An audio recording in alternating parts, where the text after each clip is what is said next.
Welcome to this course on how to deal with grief and loss. I am psychologist Dr. Traci Moreno, and before we begin, I just want to say that I am very sorry for your loss. One of the most common questions I'm asked in therapy is how long will it take? How long does the grieving process take? Well, the answer is that's really up to you. You can't put a timeline on grieving. Your grief is your grief, which means it's on your timeline.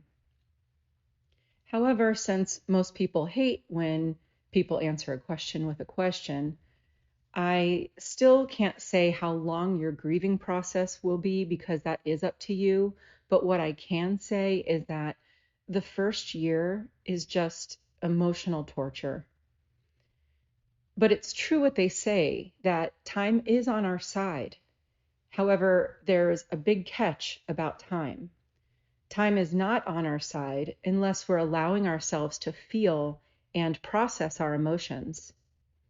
If we're not doing this and we're instead avoiding, denying, repressing, the pain can stay as intense as the day we learned of the loss.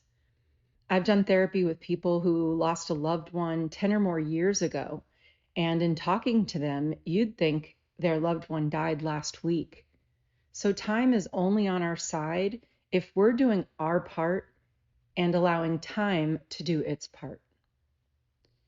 The reason the first year of loss is so incredibly painful is because we experience all the firsts without them. The first Christmas or Hanukkah, first Thanksgiving, anniversary, birthday, their birthday, our birthday, Mother's Day, Father's Day, and whatever other special days you celebrated together with them. My first recommendation in the grieving process is to have a plan for these dates. Even if that plan is to lay in bed all day, cry, and shut out the world, it's still a plan. Having that plan gives us permission to do it. If we end up doing that without a plan, people will start to worry about us, and we begin to worry about ourselves. Because of this, it's also a good idea to share our plan with people that are close to us so that they don't worry too much. Another difficult part of grieving is the expectations of others regarding our grieving process. Our expectations often conflict with the expectations of others. This is because our loved ones usually have a hard time seeing us in so much pain.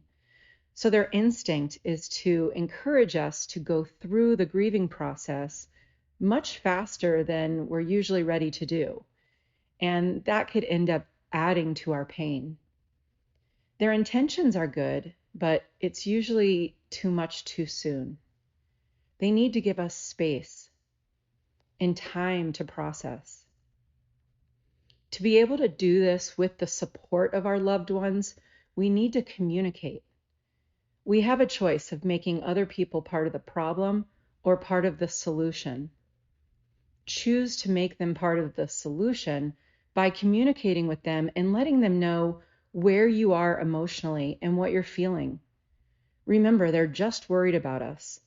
So help calm their worries.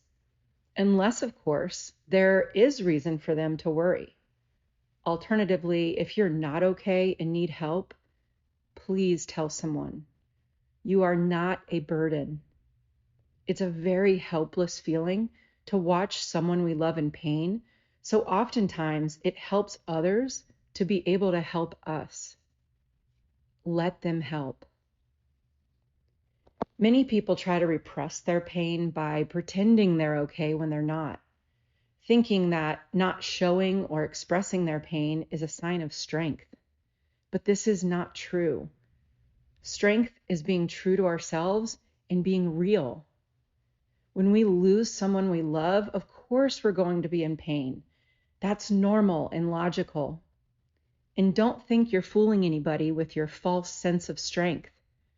The people who truly know us know we're in pain without us having to say a word. Own it. Honor it. That's the true sign of strength. Another common grieving response when someone dies is to make an altar of sorts. We keep mementos and pictures, ashes, and anything else that reminds us of them. But this has a timeline as well. This can be comforting to us in the beginning, but eventually it starts to cause more pain than comfort. When this happens, we need to put the stuff away, or at least in a different area where it's not seen as often. And this doesn't have to be permanent.